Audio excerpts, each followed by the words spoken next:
Hi, my name is Christopher Wolfe, and this is the presentation on paper, materiality, and the archive page written by Marianne Dever. The premise of this monograph is to explore the dominant view of paper as a mere neutral platform or carrier of written text, to see how paper has gone underappreciated, bringing together traditional areas of archival science and records management with insights from critical theory about the impact of paper in archives and in storytelling, and observing three case studies of women in literature, their archival collections, the paper in these collections, how they complicate this dominant neutrality understanding of research in the archives.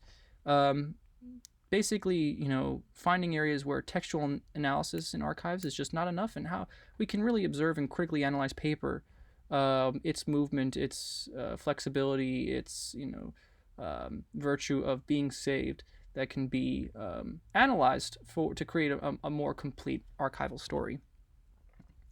So, chapter one, the matter of archival paperwork, an introduction, is just a explanation of what you're going to find in the text, and a laying the groundwork for her for Dever's arguments here. And she's saying that the way of operating, transcribing text and leaving the page behind, encouraged us to separate the meaning from the materiality. This is with regards to working and doing research in the archives. To ignore the material incitation of the texts with which we work, and to invest in the idea of archived papers and pages as seemingly neutral containers or platforms for the transmission of words from which meaning can later be extracted. That she's saying here that paper itself is being left behind in terms of analysis because we just take the information from it when we're trying to find something in the archives, whether, whatever we're looking for, that paper itself can be as impactful in a archival analysis as textual items.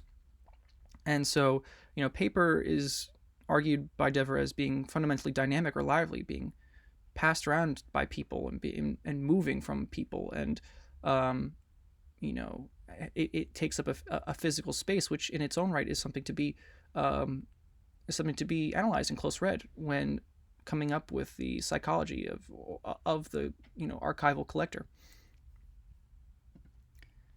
I Dever does say in the beginning that she's far from a neo-Luddite. She understands that archival collections are moving to a more digital domain, but she's saying that it's generated important and novel questions about what it means to work with original documents. Saying that digital means is not the death of paper, but it's heightening the importance for original documents, and is giving us a means to have a conversation about original documents and how they differ from digital archive items. Part of what digital archive items do is we lose sight of the centrality of accessing papers, according to Dever, of lifting, unwrapping, unfolding, handling, reading, and even smelling archival papers to the research process. These are all things that happen when you're with a physical item that you can analyze for yourself, rather than, that you just can't get from a digital collection. So chapter 2 is the first of the three case studies. The Weight of Paper. It's a archive of collected correspondences between early movie stars Greta Garbo and Mercedes de Acosta. They had an alleged relationship that archival researchers were interested in, and when Mercedes de Acosta's letter correspondence collection between these two was released to the public, it was looked at and it was analyzed, and there was no textual evidence for a relationship between the two. However, Dever would argue that the lack of what is it of this revelatory moment where one stumbles upon a piece that appears to resolve the puzzle in the writing is actually found in the artifacts themselves, in the paper items that are included in this collection, by virtue of them being in the collection and by virtue of them being saved. It shows significance.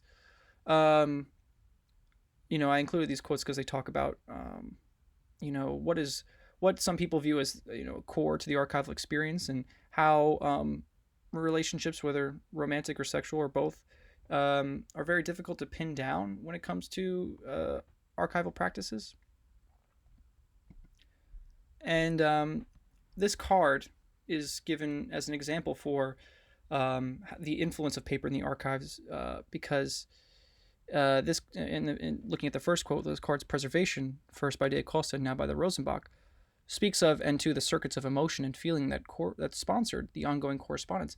This is a very simple blank envelope that was addressed to Mercedes, and it was, I think it included a piece of paper, or like a business card for a floral shop that de Garbo sent to Mercedes de Costa, with a bouquet, and it was kept. It was kept in these archives, and it was deemed as important. This material item probably has more significance to, by the virtue of it being shared and by virtue of it being included in this collection, is probably more influential than any of the texts that are seen here. And Dever says, as I've shown how it is in the materiality rather than the text of the preserved letters that the relationship between Garbo and de Acosta become both legible and intelligible. By analyzing the paper itself, the archival story comes up. Chapter 3 is another case study about archival mess. It's the archive of Eve Langley's manuscript collection.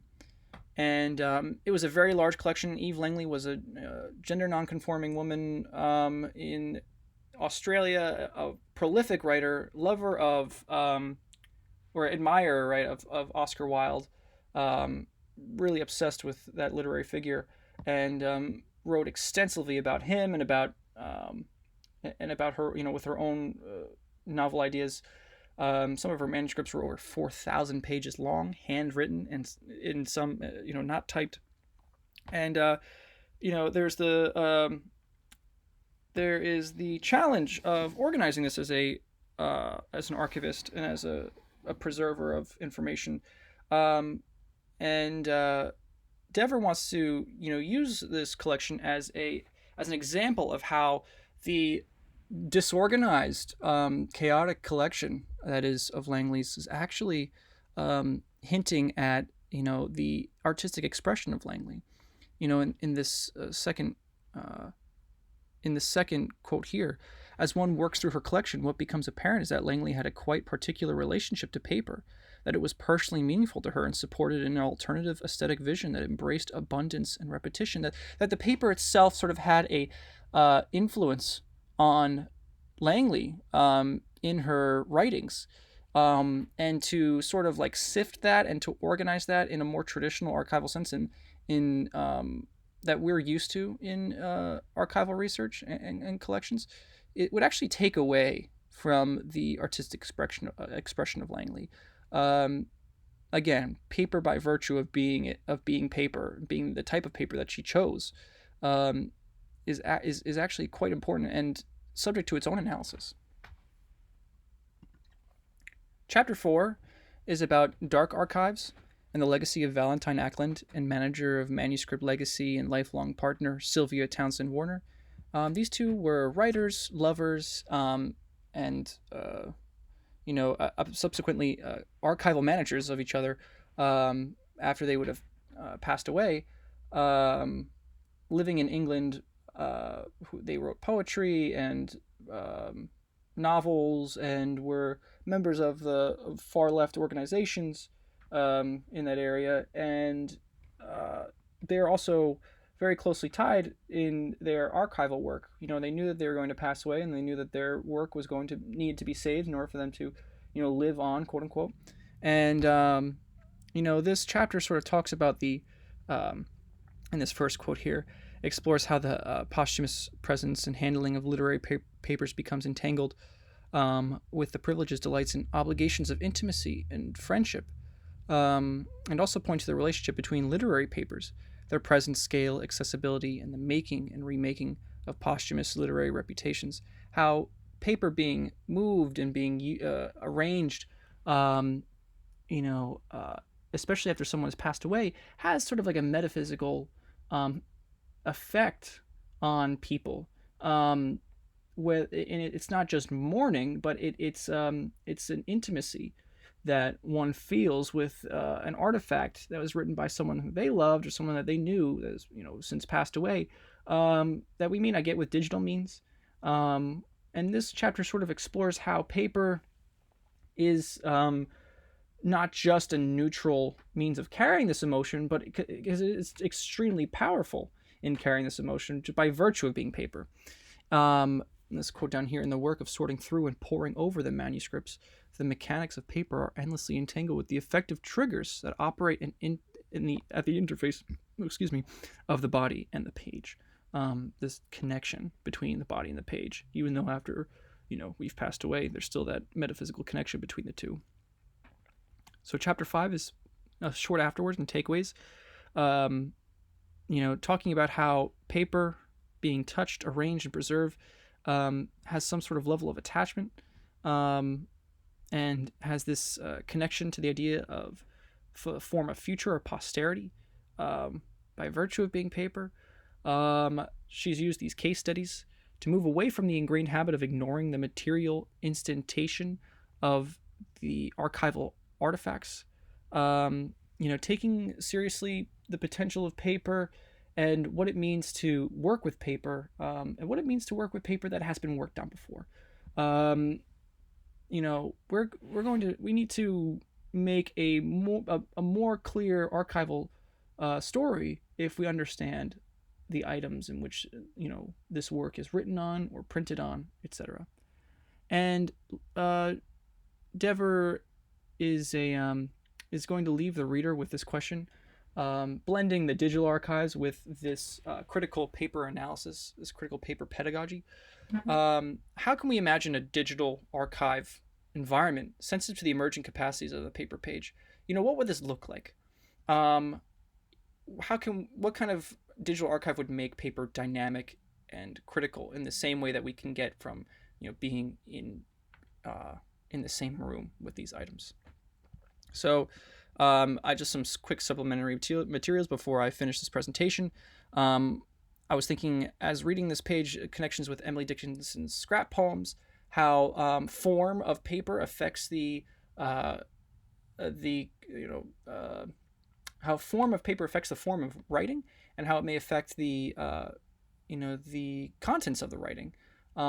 Basically, this blend of analysis of poetic literature and the paper that it's written on, kind of seeing like how they tie into each other and how they affect each other.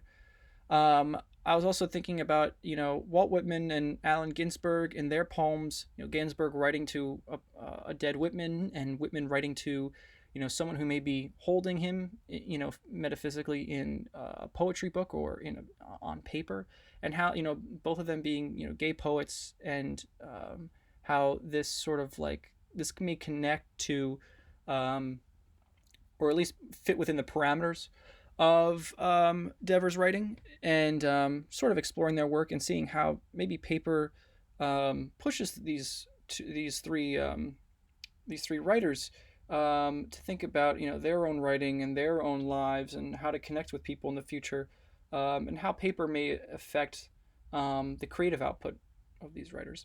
We're going to talk more about this in the discussion that's below. Be sure to keep a lookout for the discussion questions, and if you have any questions about certain areas of this monograph, I'd be happy to answer them.